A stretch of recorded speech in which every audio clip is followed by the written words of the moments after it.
Bienvenidos a todos y todas las que nos están viendo o escuchando en otro episodio más de Radio Areguito. Hola Oscar Hola, Melissa. y hola nuestro invitado Hola. Edwin, que nos va a hablar hoy sobre esa historia de una manera tan chula y tan jocosa y tan aproximable que lo caracteriza.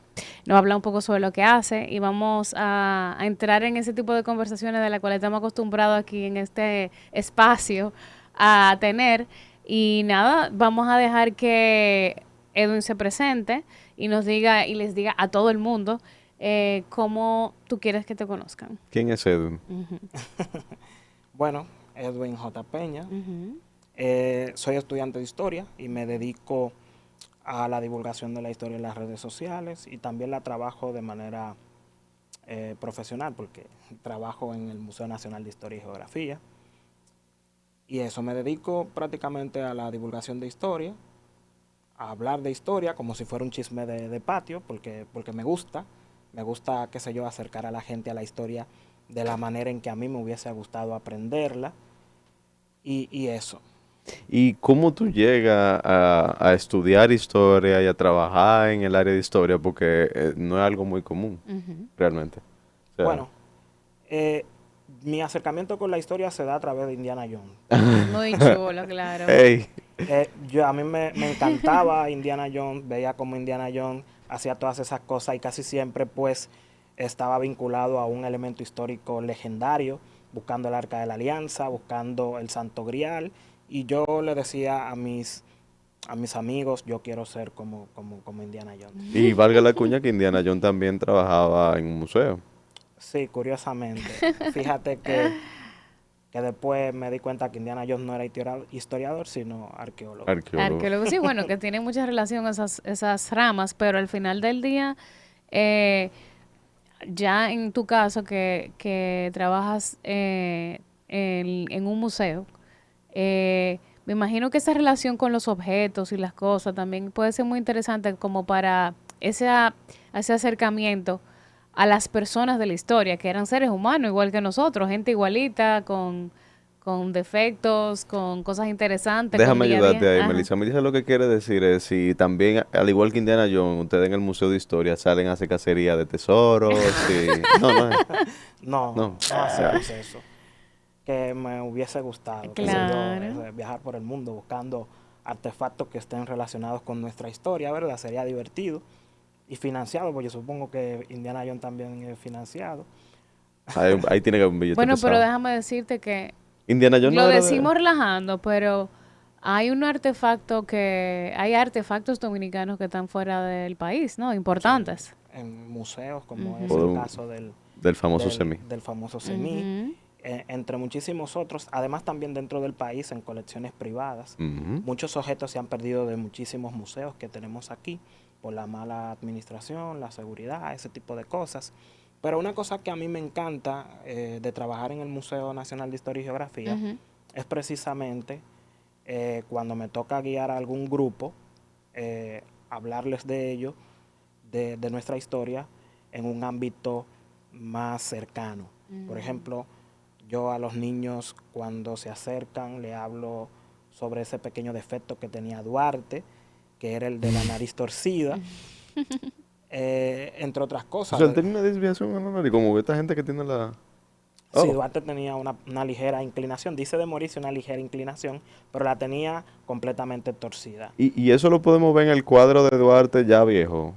O Sí, sí, sí. es identificable. En el cuadro Mm. de este señor, del fotógrafo venezolano, Próspero Rey, se puede ver la nariz de Duarte torcida. ¿Y eso es un tema genético o un tema de alguna situación que tuvo Duarte que lo llevó a eso? ¿O tú de casualidad se sabe? ¿O Bueno, yo pienso que él nació con eso, pero aparentemente era el único de sus hermanos porque tenemos fotografías de Manuel, el hermano más pequeño, ujú. de Rosa y de Vicente Celestino, y ninguno tiene ninguna desviación en la nariz. Y al no De dejar modo que Duarte descendencia. sí tenía Mm. esa pequeña desviación y aparentemente él se sentía inseguro, o sea, se acomplejaba de esa pequeña inclinación porque si tú te fijas, Duarte no actuaba en las representaciones teatrales que hacían los trinitarios. Él no actuaba y prefería mantenerse como apuntador, es decir, detrás del telón o cerca, pero no dándole la cara al público. Y se cree que se debía precisamente a esa La inseguridad. famosa, la dramática, Ujú. la favorita de Me Melissa. encanta, me Melissa le encanta. encanta esa historia, por ejemplo. Fíjate Sí. que en realidad era la misma filantrópica. Sí, es que Sí. eso, Hay un lío ahí con la trinitaria, la dramática. Lo que Era pasa un es que la coro ahí, un dramática, coro. tú sabes que cuando se comienzan a difundir estas cosas, la trinitaria, la filantrópica, la dramática, había muy pocos de los trinitarios vivos, entonces habían pasado casi 50 años y ellos no recordaban bien todos los detalles. Si tú te fijas en esa famosa carta de Félix María Ruiz a Federico Enríquez y Carvajal, cuando hablan del juramento trinitario, él dice, el juramento trinitario decía más o menos así, o sea que ni siquiera estamos seguros de que esas eran las palabras Ya, correctas, como, ¿verdad? bueno, como una parafraseando o Exacto. la idea. Exacto. Entonces, con la dramática, aparentemente es lo que yo creo, se confundió. O sea, la persona, por decir la filantrópica, dijo la dramática. Que me parece que fue Félix María del Monte, me parece. O sea que pero al que, final tal vez nunca se llamó así, sino que siempre fue la La filantrópica y ya. filantrópica, exacto, porque Duarte sí la menciona. ¿y en qué espacio físico ocurría esto dentro de la ciudad? Porque fue aquí en Santo Domingo completamente todo. Sí, sí, claro.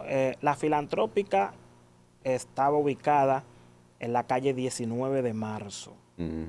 En la calle 19 de marzo, donde murió José Gabriel García. Ahí también vivió en su niñez o en su adolescencia Pedro Alejandrino Pina, y era su casa la que se utilizaba como centro de reunión para la filantrópica. Pero el lugar donde ellos hacían sus obras teatrales era en la cárcel pública, donde estaba la cárcel pública, que es hoy el Museo de la Catedral, Ujú. que pertenecía a Manuel Guerrero. Una pregunta, ¿con cuáles cosas todavía existen de ese periodo en nuestros museos? ¿Qué piezas existen todavía que podemos ver de esa época? Bueno, De cuando estaba ese movimiento. Estamos hablando de 1840. Ajá. Bueno, tenemos en el Museo Nacional de Historia y Geografía, por Ujú, ejemplo, tenemos una pistola que perteneció a Francisco del Rosario Sánchez, ujú. una pistola que perteneció a Juan La del, Pablo Duarte, la del Trabucazo. y tenemos el trabuco, aunque Mm. con respecto al trabuco hay algunas dudas, ¿verdad? Ah. Pero la tradición así lo dice, que ese es el trabuco que tenemos ahí. O uno Además, por lo menos similar, ¿verdad? O similar.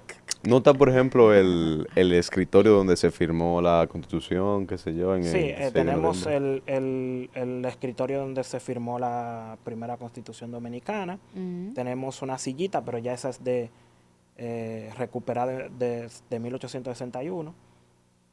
Sí, 1861, una sillita que perteneció a Francisco del Rosario Sánchez, un bastón y muchísimos otros objetos así. Muy Y cotidiano. los artículos personales de los padres de la patria existen. Muchos de Sánchez y de Mella hay, de Duarte, qué sé yo, Cabello, Oh, pero no wow. hay mucho. Tú sabes que en esa época la narrativa que triunfa es la narrativa, por ejemplo, conservadora, por así decirlo. Quienes gobiernan los primeros 40 años de República, Santana, Bobadilla, 1844, 1800... Primera República, Ujú. 1861, que Sí. es cuando ocurre la anexión a España. ahí pues la narrativa que se mantiene es la de Santana, es decir, Duarte, Sánchez, Mella, no tienen un sitial privilegiado, ni tampoco se le considera agentes importantes en ese momento. Será después que habrá una especie de reivindicación histórica, Con la Segunda República. exactamente con la llegada de estos intelectuales de mediados del siglo XIX Ujú. o de finales del siglo XIX, como Federico Enríquez y Carvajal, José Gabriel García, Emiliano Tejera, que comienzan a investigar y a poner por escrito nuestra historia y comienzan a identificar a los agentes más importantes. Y ya también, Cuando se da esto, entonces ya muchos de los objetos personales de ellos se habían perdido. y ya también comienza lo que es la construcción del mito nacional, que nosotros hemos hablado anteriormente Ujú.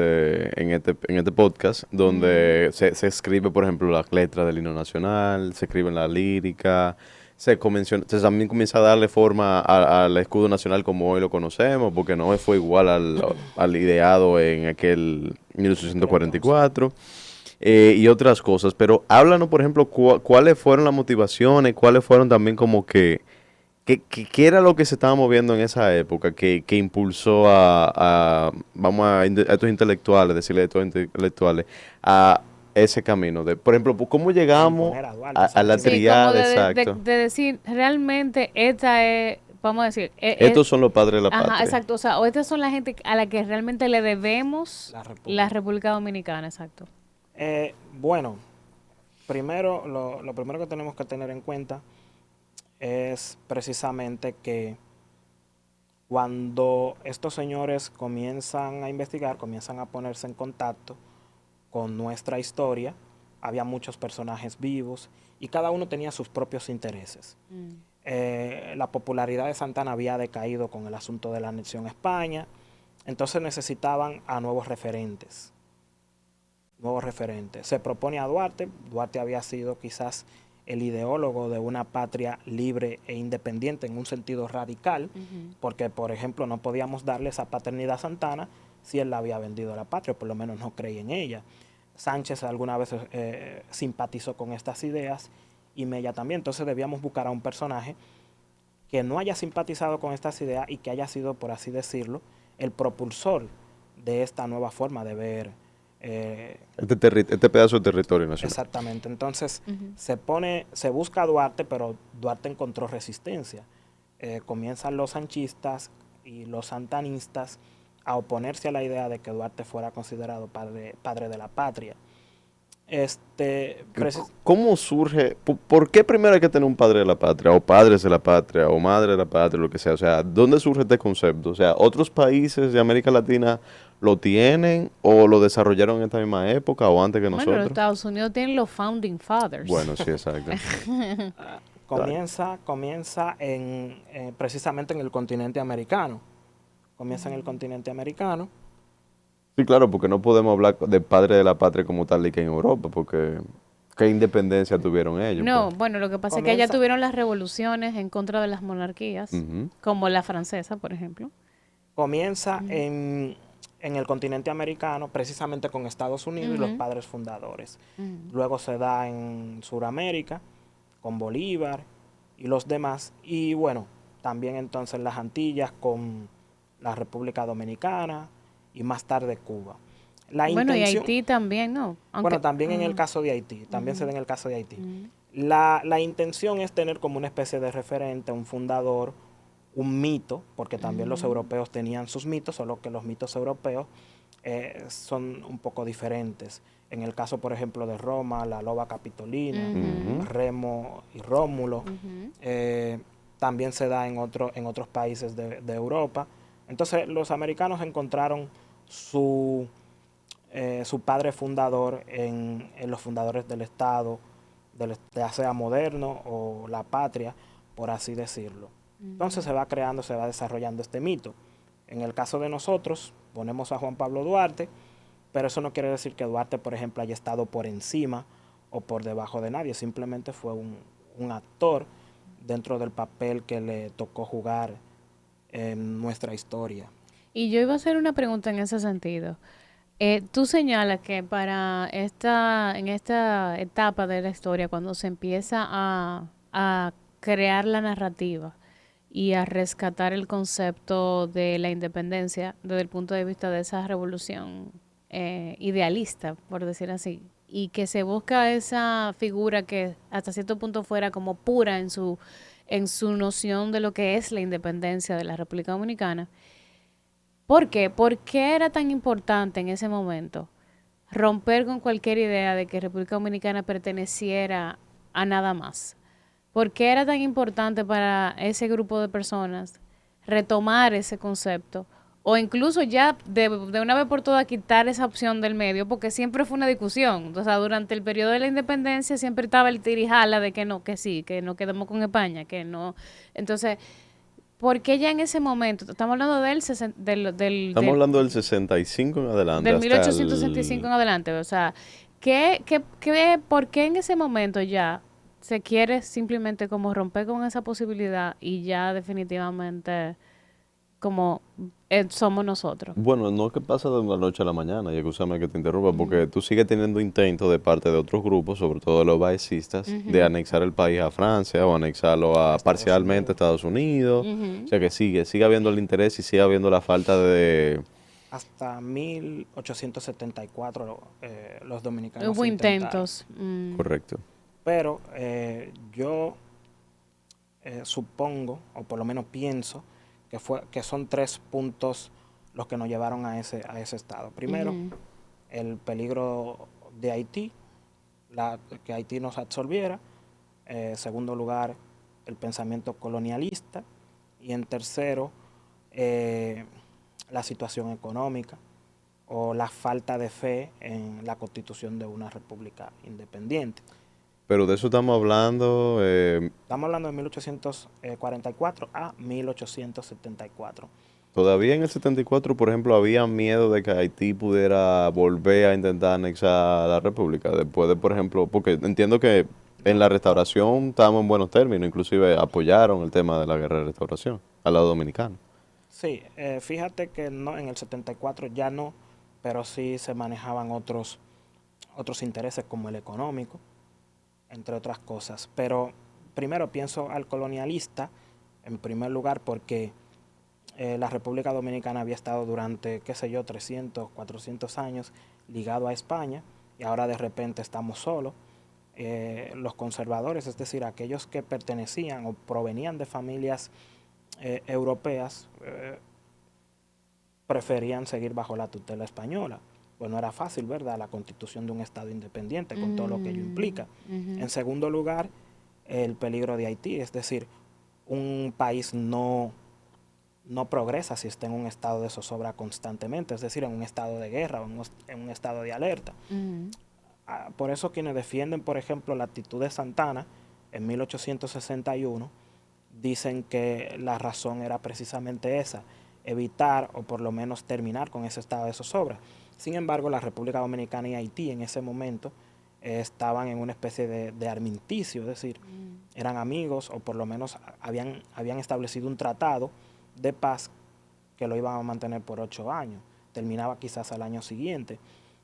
Realmente la intención de Santana era evitar que los baecistas subieran al poder y que lo hicieran lo que él finalmente hizo, porque el plan de Baez también era precisamente Anexar el país anexar el a... país a una potencia europea o incluso a los Estados Unidos. Lo que pasa es que Báez se inclinaba más hacia el lado francés y Sí, quizá Santana, yo asumiendo, yo no soy historiador, pero Santana tal vez asegurando también su parte de sus intereses y de los intereses del grupo al cual él representaba también, probablemente adelantó la elección y la hizo con España en vez de con Francia.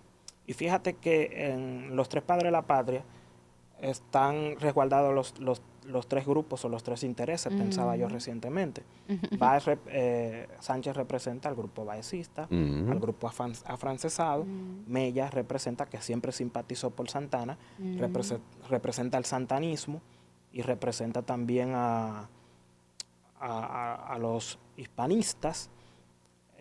Y Duarte pues representa a los liberales independientes, se representa a su propio gremio. Ujú. Fíjate que la razón por la que Mella es padre de la patria se debe a Manuel de Jesús Galván, que en 1889 se enfrasca en un debate con José Gabriel García y ante la imposibilidad de colocar a Santana por encima de Duarte, debido a la popularidad que se había ganado, y que los demás intelectuales se habían encargado de sepultar cualquier tipo de simpatía que pudiera adquirir, pues entonces él utiliza la figura de Mella porque es más popular, eh, era más popular, estaba ligado al trabuco Se y ese tipo de redime hasta cosas. cierto punto durante la guerra de restauración Exactamente. también. Entonces, incluso el dinero que generó las ventas de esos periódicos, porque el pleito se llevó a los periódicos, eran dos periódicos quienes estaban debatiendo, el dinero que generó se utilizó para traer los restos de Mella a Santo Domingo, que Que estaban en estaban el en Cibao. Santiago.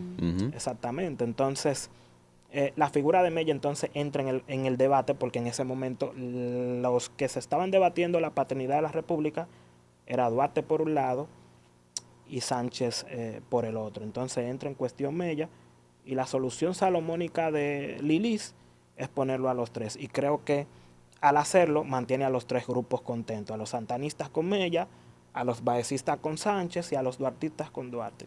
Y podemos hablar todavía de que esos grupos tenían algún tipo de poder ya durante la dictadura del Lee, que es cuando se consolida esta figura, de esta triada de padre de la patria.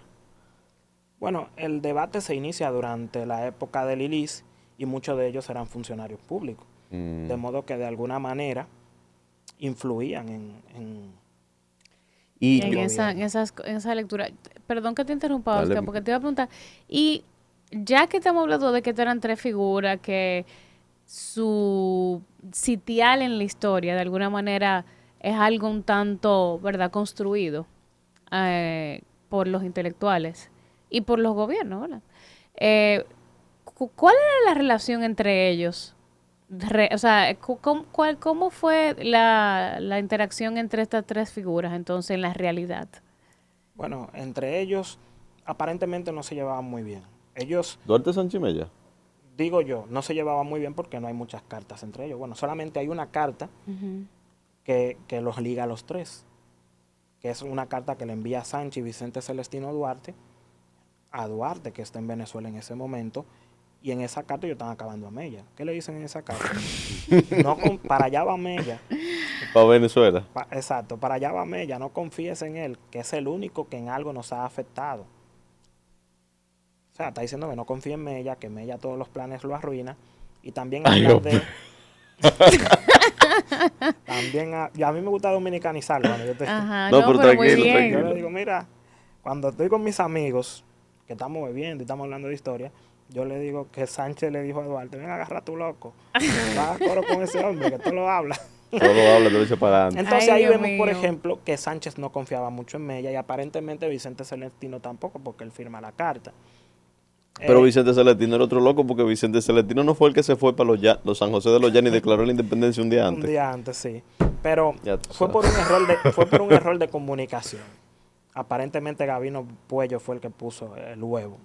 Pero también hay otra carta que le envía Juan Isidro Pérez a Duarte Ujú. y le dice, ten clemencia para el benemérito desgraciado Sánchez. O sea, Duarte se negaba a comunicarse con Sánchez, se negaba a hablar con él y aparentemente eran enemigos en ese momento, o sea, no se hablaban. O sea que ahí había conflictos entre Sí, ese claro. grupo. Algo, Precisamente por la razón de que representaban, me imagino, posiciones posiciones diferentes, diferentes, exacto. Tenían tenían una filosofía de política diferente y todo lo demás. Es que imagínate, el mismo Duarte debió de sentirse traicionado porque, o sea, estas dos personas que salen de esa sociedad secreta donde se hace un juramento, que aunque no sepamos si eran las palabras exactas, el principal objetivo era la liberación de la República Dominicana para la creación de una república libre y soberana de cualquier nación extranjera y que de buena primera pues ya vinieran a como a justamente hacer todo lo contrario por lo cual lucharon, pues entonces contradice un poco y traiciona un poco ese ideal que Duarte tanto, por el cual Duarte tanto luchó. Y hasta se cuestiona los motivos reales de que si realmente ellos lo estaban haciendo por un tema de que ellos querían mantener la soberanía del país o si es que ellos querían mantener ciertos beneficios políticos dentro de este nuevo orden. Y parte de lo que me hace pensar eso, eh, inclusive, es el hecho de que tú lo ves que después de que ocurre la anexión es que ellos no ven lo que entendían que iban a recibir, que ellos dicen, conchole, pues nos convenía más la posición que teníamos antes de como país soberano. Exacto, porque fíjate que hay una lista de personas que firmaron la anexión a España y entre ellos hay muchos restauradores. Pero fíjate cómo se sintió Duarte, por ejemplo, al declarar que la República Dominicana debía ser libre e independiente y luego encontrar la firma de Sánchez en un manifiesto del 8 de marzo, Imagínate. donde colocaba a la República Dominicana bajo la protección de Francia, es decir, que ponía en entredicho nuestra soberanía. Ujú. Y por otra parte, ver a Mella ir con entorchados diplomáticos a colocar a nuestro país por debajo también de la tutela protectora de España.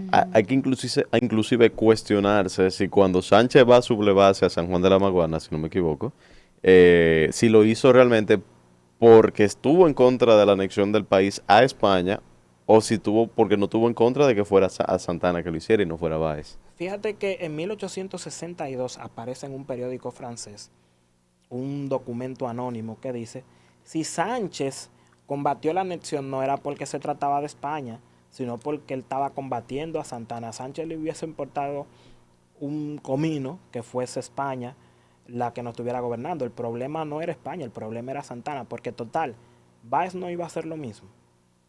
Santana lo que hizo fue adelantarse.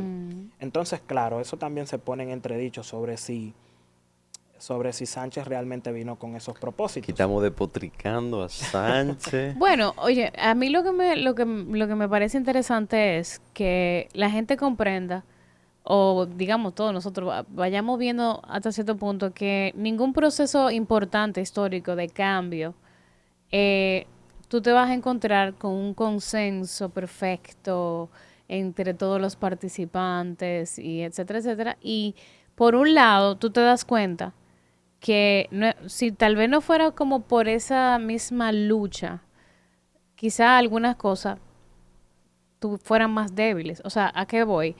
Si no fuera porque tal vez Eduardo es una persona hasta cierto punto casi loco en un sentido de lo idealista que era, ¿verdad? Porque decía, no, es que no, o sea, él no se transaba, ¿verdad? Era una persona radical, como tú decías. Eh, los otros eran tal vez gente con una filosofía más pragmática. Ay, pero oye, no nos vamos a complicar, pero ¿cómo nos vamos a poner en eso? Ahorita caemos en la quiebra, ahorita se nos lleva el mismo infierno. Mira que tenemos esta gente, ¿sabes? Esta gente que están pensando de una manera pragmática versus el que está pensando de manera, no, ustedes no están viendo más allá. Yo estoy viendo más allá. Entonces, al final, cuando tú te pones a ver, ese tipo de luchas siguen siendo las mismas que tenemos hoy en día. O sea, de la gente que está enjollado en el día a día, que arreglame un hoyo, que espérate, pero y los planes a largo plazo, y cómo, hacia dónde vamos. O sea, cuando tú empiezas a hablar de esa forma, a veces la gente se queda como, ¿y qué es lo que tú estás hablando? Cuando en realidad eso es fundamental. Claro. Precisamente ese fue el problema de Duarte, ser radical en ese sentido. Y por eso quizás fracasó políticamente, porque Duarte era inflexible con respecto a sus ideas. En cambio, Sánchez era un poco más pragmático, era un poco más, era más político, porque había que ser político para saberse manejar entre esos zorros. Y ellos eran un poquito más jóvenes que esos. Y Mella era un tiro loco. No, que no, lo que era un militar. Exacto. Loquito Pero viejo. Mentalidad de militar. en caso de guardia. ellos también lo era Duarte. Y hasta el propio Sánchez era. Es que también eran gente muy joven, o sea, vamos a ser sinceros. ¿Qué edad tenían ellos? cuando Ellos tenían menos de 30 años. Imagínate. Estaban entre los 35 y entre los 25 y los 30. Pero fíjate que sí, en ese momento el objetivo principal era deshacernos de Haití y formar nuestra república. Y si para eso había que pactar con el diablo, bueno, vamos a pactar con el diablo. Bueno, son coaliciones que se tienen que armar cuando definitivamente no hay una cosa, mira, que unifique más a un grupo de gente que un enemigo. Ese es el key para tú ganar. De hecho, se ha hablado mucho acerca de todos estos procesos de cambio que estamos teniendo a nivel mundial, de cambio político de derecha, izquierda, derecha, etcétera, en Europa, en Estados Unidos. Y muchos de esos cambios tan fuertes que estamos viendo parten del hecho de que hay grupos, específicamente, por ejemplo, los de derecha tienden a ser muy buenos en eso, en crear esa narrativa de hay un enemigo que tenemos que luchar, y de ahí se habla de que si la inmigración, que si no sé cuánto, y cuando tú creas ese fantasma, ese cuco, tú ganas elecciones. El que no logra crear como esa noción de que estamos luchando todo en contra de esto. Que Duarte lo usó. Duarte usó el cuco. Pues Duarte también era un tigre, porque también hay que decirlo. Por ejemplo, la visión que tiene el cónsul de Francia en Santo Domingo, que él tiene el Archivo General de la Nación publicó un conjunto de cartas de ese cónsul, Saint-Denis, o Saint-Denis, como le dicen.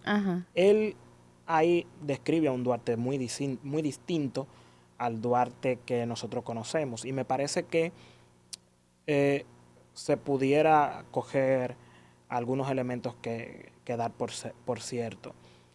Lo digo porque él ahí dice que Duarte era un instigador, y es cierto. Duarte era un instigador, Duarte sabía cómo manejarse, montar veneno, crear chismes y ese tipo de cosas. ¿Por qué lo digo? Sembrar Porque- cizaña. Exacto, Duarte hacía eso. Duarte hacía eso. ¿Por qué lo digo? Porque no solo el cónsul San Denis lo describe con esas características, sino también Bobadilla y el propio Santana. Por ejemplo, Duarte difundió que Santana quería restablecer la esclavitud. Santana hizo lo mismo, era una especie de guerra de narrativa. Fake news. Exacto. Fake news de De la época de la... Y aparte de eso, cuando se tenía por sentado ya que los afrancesados iban a triunfar Ajá. e iban a poner la república bajo el amparo protector de Francia, Ajá. Duarte se une con Puello, van a donde los negros vivían, los negros Monte Grande. tanto en Monte Grande como también al otro lado de los Sama, Los Minas. sí, en lo que Esa hoy zona. es Pajarito, Villa Duarte, ahí vivían los negros, y ellos van y le dicen, ustedes van a dejar que los afrancesados logren su cometido. Ustedes no saben que una vez los afrancesados triunfen, ellos lo que van a hacer es restablecer la esclavitud. Esos negros vinieron de allá para acá revolteados, y ahí es donde se da el famoso golpe de Estado del 9 de junio de 1844, cuando Duarte le da un golpe de Estado, los duartistas le dan un golpe de Estado a la Junta Central Gubernativa. Eso es algo que se dice muy poco también. Aquí lo quieren llamar como poblada, pero fue un golpe de Estado porque tumbaron el gobierno establecido en ese momento. Establecido por una constitución, de hecho. Exactamente. En pocas palabras, él siempre estaba...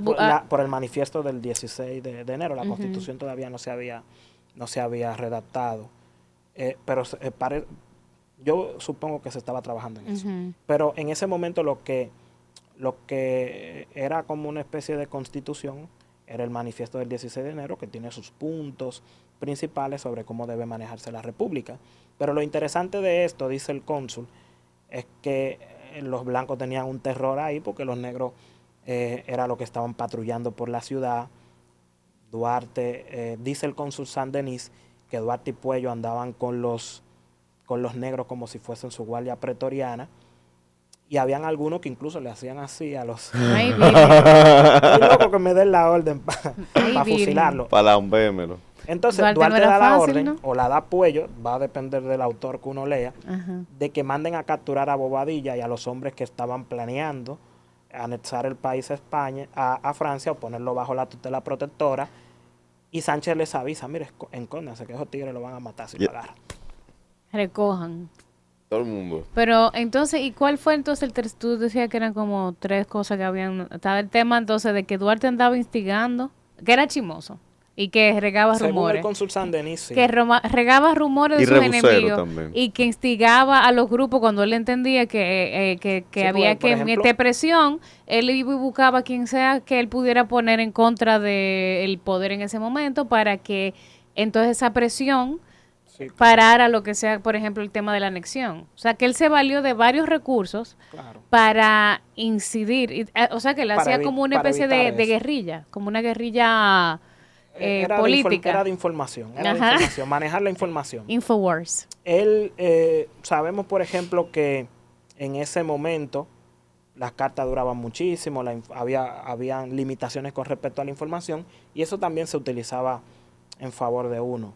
El cónsul, por ejemplo, nos dice que Duarte le arruinaba los planes precisamente por esas instigaciones, por esos chismes, porque... Eso es otro... Pero no vamos a verlo en el chisme de patio, sino No, que de instigación. que él creaba Su intrigas. narrativa. Ajá, Intriga, exacto. ajá, intrigas. Pero Saboteaba. La cosa también hay que poner en contexto. Obviamente que a los ojos del cónsul que estaba tratando de ganar un territorio para su país, Exacto. Duarte iba a ser un desgraciado. Exacto. O sea, él pero- lo ve como un bucapleito, un rebusero, un necio. Tú no sí dice puedes nada coger... positivo de Duarte. Tú Claro. sí puedes cogerlo con pinzas. de Claro, que él mira, esto tenía un sí, bias, esto no. o sea, él tenía una predisposición negativa porque esa persona estaba yendo en contra de sus intereses.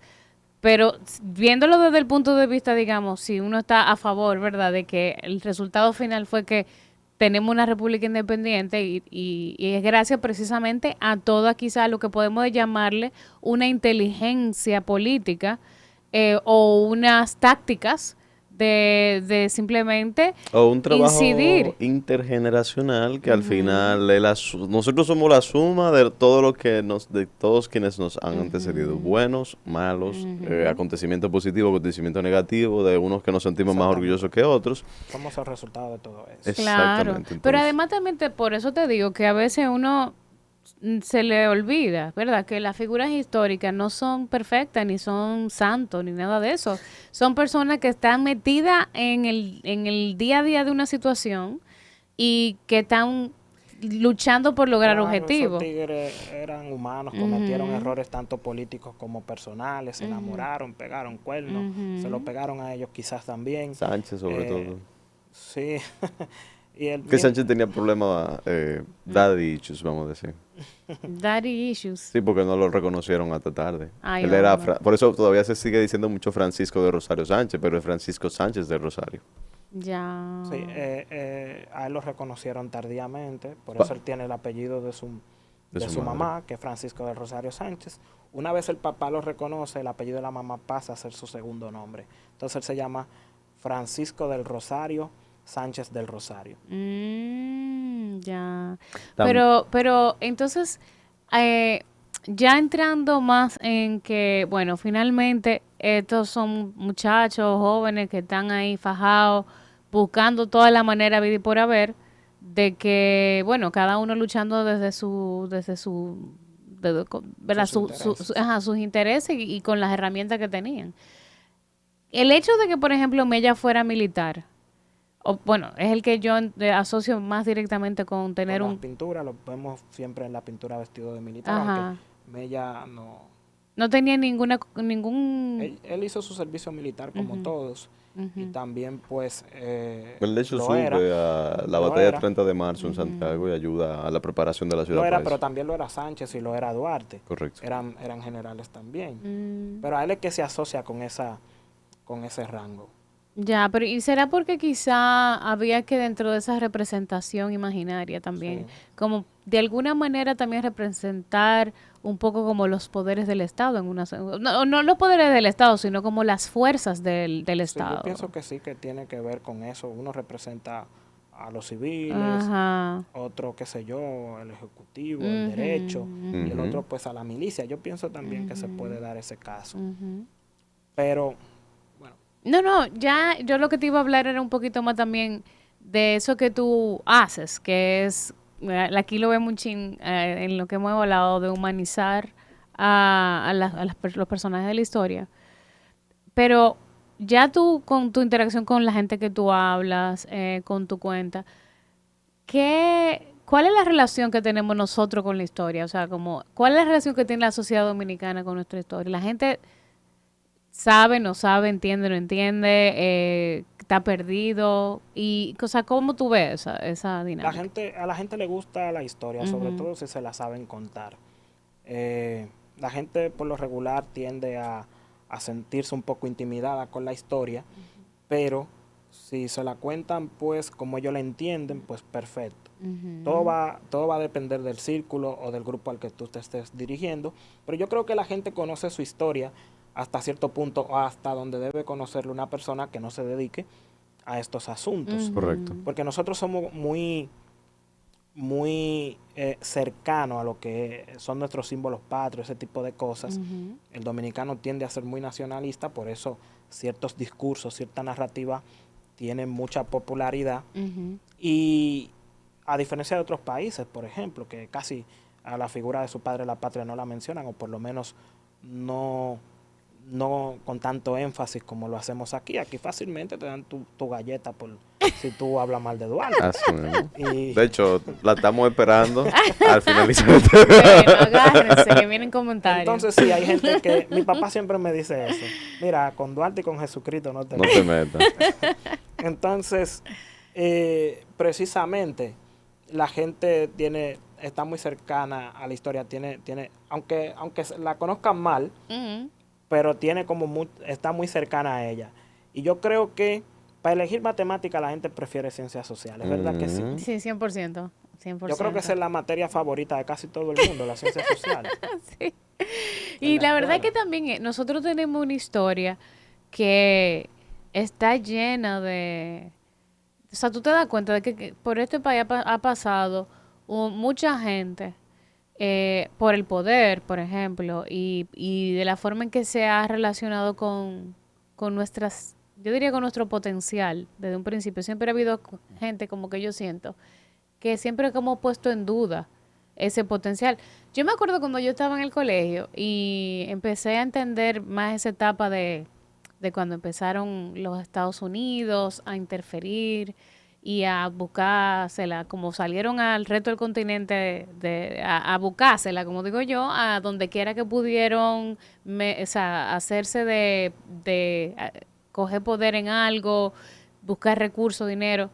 Y, por ejemplo, como aquí se le entregaron las aduanas a Bueno, Estados no se lo Unidos. entregaron como tal. O sea, se lo entregamos con una pistola en la Bueno, cabeza. exacto, pero el hecho de que tú te das Como Haití cuenta de le pagó cómo, la deuda a pero Francia también. siempre te Exacto. voy a decir una cosa, aquí siempre también eso viene acompañado de corrupción, es decir, esos empréstitos y toda había mucho también de comprar el La apoyo deuda. de ciertos, Es que había un mal Estados Unidos manejo. compra la deuda que ajá, República Dominicana tenía con Europa, ujú, de manera resumida lo digo, ujú, pero la corrupción o la inestabilidad política que había en la República Dominicana lleva a los norteamericanos a tomar posesión de la aduana. ujú. Los americanos no intervenían en nuestro gobierno al principio, no se metían en eso siempre y cuando la República Dominicana cumpliera con el pago, ¿verdad que sí? Pero viendo, por ejemplo, que Desiderio Arias le había dado un golpe de Estado y había tomado la capital a que en ese momento gobernaba Juan Isidro Jiménez, Ujú. los norteamericanos le piden a Desiderio Arias que salga de la ciudad, que deponga las armas, o de lo contrario, ellos iban a intervenir. Él se niega, pero entonces cuando ve que las cosas se ponen caliente, sale, porque los americanos estaban dispuestos a bombardear la ciudad Que de hecho con lo tal de... hacen en el 1905 con la invasión de Villa Duarte. Sí, sí. Pajarito en aquel entonces. Incluso ahí hay algunos autores que consideran esa El como inicio. realmente la primera intervención norteamericana, pero eso es tema para otro Bueno, día. mira, yo misma no sabía que había habido una preintervención. Sí, de ellos, Para mí la primera era del La del 16. ellos 16, correcto. alegaron como que hubo una provocación Ajá. y por consiguiente de esa provocación, o sea, estamos hablando de que parece como que le tiraron piedra o como que desapareció, creo que fue un marín que vino aquí a un prostíbulo en la ciudad de Santo Domingo y como que pensaban que lo habían secuestrado, que lo habían matado y no aparecía, entonces alegaban que eran grupos insurrectos dominicanos y ellos tenían ese barco estacionado en el puerto de Santo Domingo. Entraron a Villa Duarte o entraron Río, al estuario de Río, bombardearon Villa Duarte, se desmontaron, estabilizaron todo y después se volvieron y se montaron a su bote y salieron. Bueno, o sea que podríamos decir que eso no fue algo, vamos a decir, motivado directamente políticamente, No, pero ya pero más adelante sí fue una orden, me imagino, no ya. fue provocado políticamente, pero sí es el preludio a la firma de lo que luego se volvió en el Convenio Dominico-Americano. O sea, estamos hablando que la República Dominicana firma con Morales Languasco, si no me equivoco, con el presidente Morales Languasco, el Convenio Dominico-Americano con el miedo de ya ver de lo que son capaces las Fuerzas Los Armadas de Estados Unidos. norteamericanos, exacto. Ujú. Fíjate que Macho Enrique Sureña en su obra Los Yankees en Santo Domingo inicia precisamente con ese evento porque él lo tiene como una especie de preparación para lo que, o una antesala de lo que vamos a ver más adelante. Ujú. Fíjate que los americanos son expertos construyendo ese tipo de situaciones. No estamos seguros si realmente le tiraron piedras, si realmente desapareció un norteamericano o fue una construcción de ellos para justificar ese evento. Ujú. Correcto. Pero lo que sí sabemos es que Estados Unidos decide de manera tajante tomar el gobierno en sus manos para estabilizarlo, darle ese rayo estabilizador americano a la República y así poder garantizar el pago de la aduana, porque mientras estuviera esos guerrilleros, esos caudillos quitándose y poniéndose, la situación económica no iba a mejorar y por tanto esa deuda corría peligro, o Y, por lo menos el pago. y verdaderamente hay que reconocerles que ese periodo del 16 al 28, 24, 24. fue realmente un periodo de mucho crecimiento económico porque justamente coincide con la danza de los millones. Entonces tú no sabes si fue un efecto o una causa o si no fue Bueno, estuvo alguna relacionado sinergia. porque los americanos aquí invirtieron en mucha infraestructura. Bueno, la verdad es que O ya mucha no realmente, sé, pero sí. Y también en el entrenamiento de los militares locales, ¿no?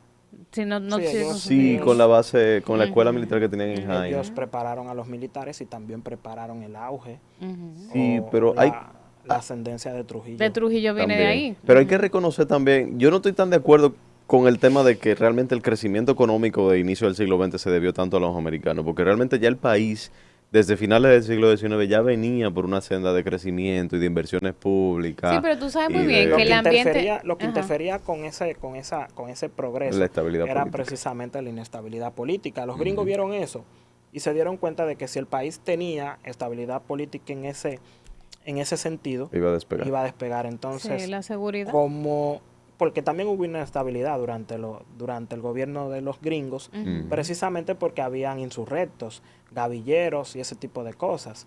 Pero como eran una fuerza muy poderosa, el gobierno se mantuvo sin ningún tipo de interferencia.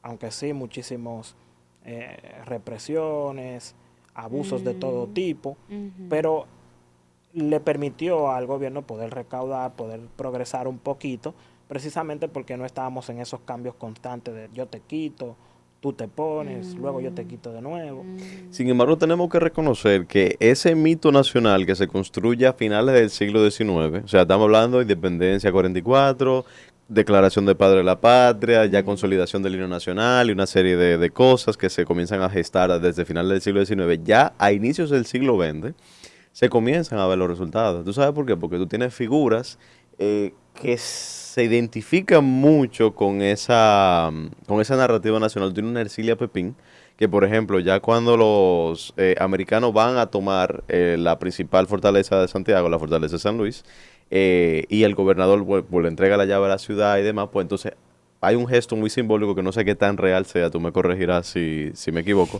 que es que Ercilia Pepín le manda en una bandeja al gobernador de Santiago en aquel entonces su falda y le dice, aquí está mi falda para que usted me mande para atrás sus pantalones, porque aparentemente la mujer aquí es usted. Ay, mi madre. Eso es un hecho que yo considero legendario. Es correcto, eso es para... Bueno, la tradición así lo dice, pero tenía que ver con Trujillo. Ah, no Hay fue un, con la intervención. no, exacto, no fue con Buenísimo. la intervención, sino con Trujillo, pero yo pienso que es más una tradición. O sea, que no es un dato real, Una leyenda. sino que es una exageración o una interpretación errónea de un hecho particular. Pasa que Mm, muere un profesor que no simpatizaba con Trujillo, y cuando un profesor moría, si simpatizaba por Trujillo, se ponía la bandera media asta, la bandera de la escuela. Entonces, este profesor, aunque no era trujillista o no simpatizaba con Trujillo, no quería, eh, eh, el director tenía miedo de poner la bandera media asta porque Trujillo le podía llamar la atención. Pero entonces ahí es donde se da el caso de que ella le envía su falda para que ella le envíe sus pantalones para ella entonces, y ella lo hace, ella baja, pone la bandera media asta y eso quien era el superintendente de educación era Pedro Enrique Ureña en el momento, o por lo menos Pedro Enrique Ureña llega poco después. Cuando ella hace eso, que pone la bandera media asta, Trujillo la pensiona, pero Damn. no le da el sueldo. Y el maestro se suicida. O sea, el director de la escuela, el señor al que ella le dice, mílleme sus pantalones, él se suicida. ¿Pero Pero se suicida de un tiro en la él, nuca él se o...? suicida abriéndose el Ah, pero como los vientre japoneses. y lo ni Qué encuentran siquiera, yo no había fuerte. oído y lo eso. encuentran pues muerto cerca de una mata de plátano. Se Eso dice, suicidó sí, así. eso se Sí, suicidó sí, sí, porque porque de que un he suicidio leído, así. he leído otra cuestión que en realidad lo mataron y lo ahorcaron. Eso de que él se abrió el vientre fue Balaguer, que lo dice en Memorias de un cortesano, me parece. Pero Pedro Enrique Ureñas, cuando llega, lo que hace es que le da sus prestaciones laborales a Ercilia Pepín. Qué fuerte. Óyeme, es que oye, ya Pero como... yo he oído también la versión que está ligada A la a la intervención. intervención norteamericana. Por eso te digo que aquí lo que hay es una construcción legendaria de los hechos. No sabemos hasta qué punto es cierto. Sí, sí, porque se repite mucho de manera oral, entonces siempre Ujú. cuando se repite la historia de manera oral, Y la historia de aquí es ahí muy así. se le van agregando cosas, eso es parte de la cultura oral que hemos hablado varias veces también en este podcast, de que así como estamos hablando nosotros ahora, pues la historia nuestra también se ha transmitido mucho de forma oral, la gente Ujú. Sí, sí, hablando. claro. Fíjate Ujú, que en cierta ocasión, o sea, se le da cierta validez a la tradición oral. A mí ujú. me gusta mucho recoger la tradición oral a pesar de que hay historiadores muy radicales que no le dan ningún tipo de validez, es decir, sin documentos no hay historia. Pero casi todo lo que sabemos de los padres de la patria nos ha llegado de manera oral y los historiadores lo han puesto por escrito. De modo que no hay documentos, sino que uno cree que es así porque historiadores de renombre lo dicen. Por ejemplo, Tomás Bobadilla dice en cierta ocasión, y hay documentos que lo prueban, de que él fue el primero en llegar a la Puerta del Conde la noche del 27 de febrero. Y eso se puede confirmar gracias a la tradición oral. ¿Por qué? Porque en 1929 Alcides García Lluvere se pone a hablar con un señor llamado Manuel de Jesús Pina y Benítez, y él le dice que su mamá le decía a él, su mamá vivía frente a la Puerta del Conde, donde hoy en día está Pacos, ahí en la zona colonial, y él le decía a Alcides García Lluvere, que su mamá le contaba a él, cuando él era adolescente, que ella, la noche del 27 de febrero, la primera voz que escuchó fue la de Tomás Bobadilla. O sea que la tradición oral confirma lo que Tomás Bobadilla había dicho en 1847. O sea, su mamá, que vivía al frente, seguro pendenciando por la ventana, con la oscuridad que había ahí, ella dice reconocer No, porque la voz de Tomás Dijo, pero Bobadilla. ese tú tienes que Tomasito que está imaginarte. ahí, Es que tú tienes que ¿qué imaginarte. busca ahí? ¿Qué es lo que están ¿Qué es lo que haciendo están allá haciendo afuera? Esa doña vivía ya en los límites de la ciudad.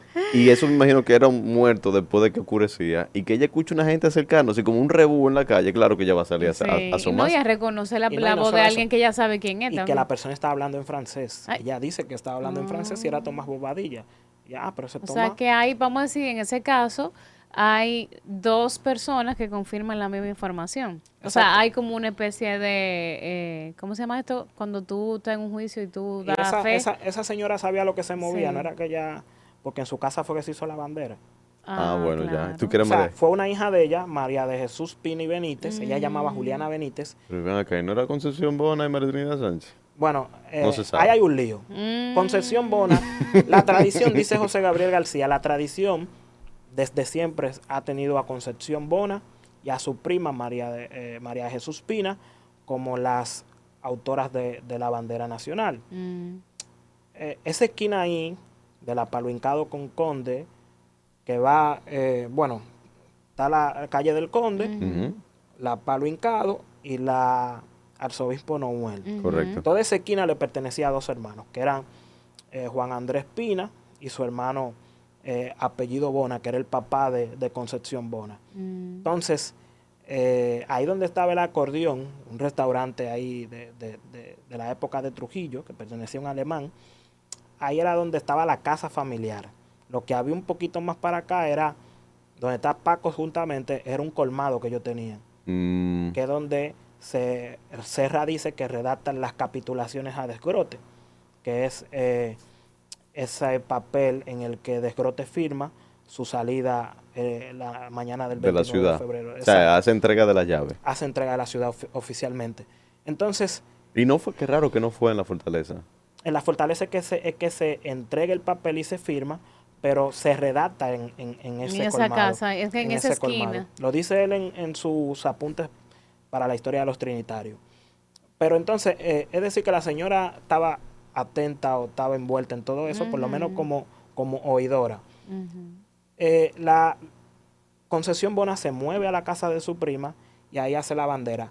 ¿Cómo surge María Trinidad Sánchez? Bueno, cuando Ramón Lugo Lobatón escribe su obra Sánchez, que es para poner a Sánchez allá arriba por encima de todos los demás, por ¿Eran eso la familia? tachan de novela, porque está, no eran familia, la Pero, tachan de pero novela, se identificó con él. sí, la tachan de novela porque está en su totalidad hecha por la tradición oral de la familia Sánchez Y la familia Sánchez dice que fue María Trinidad Sánchez la que hizo la bandera, no Concepción Bona. Como solución salomónica, lo que hizo la República Dominicana fue, ellas la hicieron juntas. Ay, hombre, Pero en Concepción. realidad, cuando los Sánchez dicen que fue María Trinidad Sánchez, es eliminando el papel que jugó Concepción Bona. Mira, hay demasiadas capas que lamentablemente en un episodio de 1 hora no vamos a poder cubrir. Sin embargo, yo no quisiera que terminemos este episodio sin escuchar tu opinión como historiador profesional.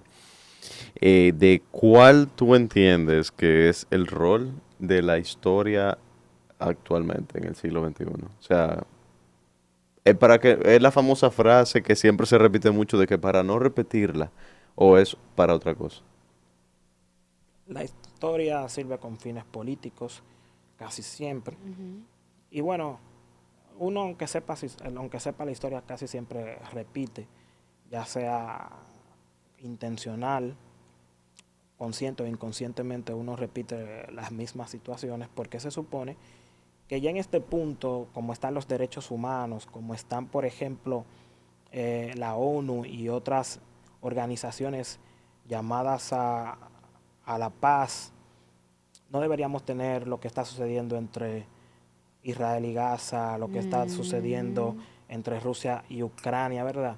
Y sin embargo ahí lo estamos viendo, a pesar de que la historia da ejemplos de cómo se han dado estas cosas. Estamos casi, según algunos, rumbo a una tercera guerra mundial, a pesar de que conocemos perfectamente cómo se llegó a la segunda. Entonces, la historia juega un papel importante porque nos permite no solo conocerla para no repetirla, como dice el cliché, sino también que juega este papel para poder analizarla, reflexionar sobre ella, criticarla o incluso repararla. Sí, y también porque yo diría que una de las cosas que a mí personalmente siempre me gusta mucho la historia es que, o sea, realmente nosotros somos parte de la historia. O sea, a veces nos sentimos separados, como, eso pasó yo no sé cuántos años, no, que eso fue hace no sé cuántos siglos, no, que esa gente no sabía nada. Incluso hasta se es peyorativo y se es como hasta, no, porque antes la gente no sabía de nada o antes, y O cuando al tú empiezas a contrario, descubrir, idealista. pero a veces tú te empiezas a descubrir que lo que nosotros nos hemos olvidado de cosas que estaban súper bien que le hemos dejado de hacer. Hay unas youtubers que a mí me gustan mucho, que son unas chicas que trabajan con historia de la moda y se encargan de replicar, por ejemplo, los sistemas de cómo se construía la ropa en tal época. Te hablan exactamente de cuál era la función de cosas que ahora la vemos como muy bonita, pero que tenían función, por ejemplo. Y una de las cosas que ellas decían era que a ella le gusta desmentir cosas como, no, la gente en otra época seguro olía horrible y andaba que eso era un asco. Y ella decía, no, la gente no olía horrible. Porque en esa época había muchos otros métodos que nosotros no conocemos para la higiene. Entonces, tenemos muchas concepciones acerca del pasado, como si el pasado no sirve de nada, como que el pasado es lo que tenía. Y sin embargo, nosotros estamos, hoy en día, estamos aquí en la sociedad que tenemos por todo lo que hicieron las sociedades previa anterior. Nosotros, una vida dura menos de 100 años en la mayoría de los casos, ¿verdad? Claro. Eso es nada. Y tú entras ya a un asunto en movimiento, en funcionamiento, y eso todo lo heredamos de nuestros antepasados. Entonces, a mí me parece que es un ejercicio súper importante para el autoconocimiento de la sociedad presente y hasta cierto punto hasta para la empatía con el ser humano como tal y todo lo que hemos tenido que luchar para cualquier cosa, ¿tú me entiendes? O sea, y valorar lo que tenemos por eso, porque dio trabajísimo llegar ahí. Entonces, eso así lo veo yo, como que es importante en ese sentido. Sí, claro. Por ejemplo, yo me preguntaba cómo sabía la comida en el siglo XIX, así que mandé a preparar un plato como se hacía en el siglo XIX con las herramientas que se tenía entonces para yo probar, la curiosidad. También, por ejemplo, si a la gente tenía mal aliento porque no tenían cepillo y colgate, pero habían otros instrumentos de los cuales ellos se valían para evitar Se empicaban una mate mate en la boca. Y se enjuagaban. Entonces sí, la historia juega un papel importantísimo en la sociedad. Y a nosotros nos corresponde estudiarla, analizarla. Muchas veces, no creo que juzgarla, pero sí conocerla y saber que no siempre las cosas se hicieron bien, o por el hecho de que sean históricas, no puedan ser reparadas, es decir, corregidas por nosotros, los O historiadores. reinterpretadas, O o... reinterpretadas, claro, a la luz de los nuevos conocimientos, de los nuevos Claro. documentos, ese Correcto. tipo de cosas. No es que nos vamos a poner de barata y que el obelisco macho porque fue el cambio de nombre de la ciudad, o el obelisco hembra porque conmemora... Podemos darle las- otra función, Puede dar otro significado. otro significado. Y de hecho, el hecho de que haya sido eso, narra una historia en sí mismo. Claro. O sea que, Claro. Edwin, antes de cerrar, algo que tú quisieras agregar, ¿dónde te podemos encontrar? ¿Cuáles son tus redes sociales? ¿O tú no quieres que te encuentren?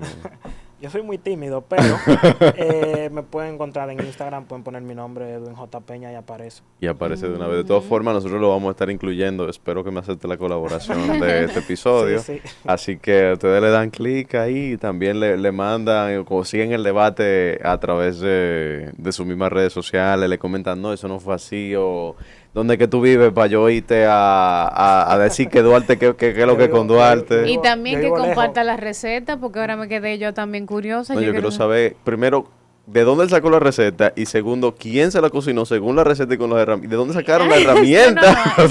Vamos a tener que hacer un episodio nada más para hablar de ese plato. Exacto, podríamos hacer. Cocinando con Edwin. Sí. Pero bueno, nada, Edwin, gracias por aceptar la invitación, porque la verdad es que teníamos un tiempo coordinando para que tú vinieras para acá. Y yo no puedo, todavía no supero lo rápido que pasó el tiempo nosotros conversando aquí. Y se Sí. quedaron muchísimos Sí, temas. sí, no, de verdad, genial. Podemos hacer una parte doble. Claro que podemos una sí. parte 2, una parte Eso 3 y va. traemos también a Julio para que venga Sí, aquí. Aquí que se ya una... vino una vez, así que sería chulísimo que vengan los dos. ¿Tú sabes un Así tema que también. tenemos pendiente? Un debate sobre, bueno, la estatua del Parque Colón. Pero ahí nos gustaría tener ambas partes para que se enriquezca, tanto el que quiere que la quiten, como el que entiende que la mantengan, o como el que tenga la posición centralizada. Así que tú me dirás si te unes a ese debate más adelante. Sí, vamos a ver más adelante. Ahora que ganó Trump, seguro Bueno. cambia un poco la visión. Pues de la nada, entonces, muchísimas gracias. Si llegaste a este punto es porque te encantan estos temas de memoria histórica, de patrimonio cultural. Así que, por favor, ayúdanos con la difusión, es importantísimo. O sea, estos espacios nada más son sostenibles en el tiempo si otras personas se enteran y se crea una bola de nieve y bueno, al final del día... compartir contenido de valor, o sea, que al final del día que es lo que nosotros queremos, o sea, nos quejamos mucho de que a veces no encontramos este tipo de contenido en las redes sociales, pero cuando lo encontramos, pues entonces no lo apoyamos, así que por favor apóyenos con la difusión, Síganos, síganos, denle en like, todo. mándenlo por los grupos de WhatsApp, denle reviews si están en Spotify, o sea, que nada. Y comenten porque también y todo. Sí, hombre. O sea, a nosotros nos encantaría saber qué tema ustedes quieren escuchar, qué invitados ustedes quisieran que trajéramos. Este espacio es de ustedes. Así que nada, gracias Melissa Gracias, Oscar. y gracias Edwin. Hasta una próxima ocasión. Adiós. Bye.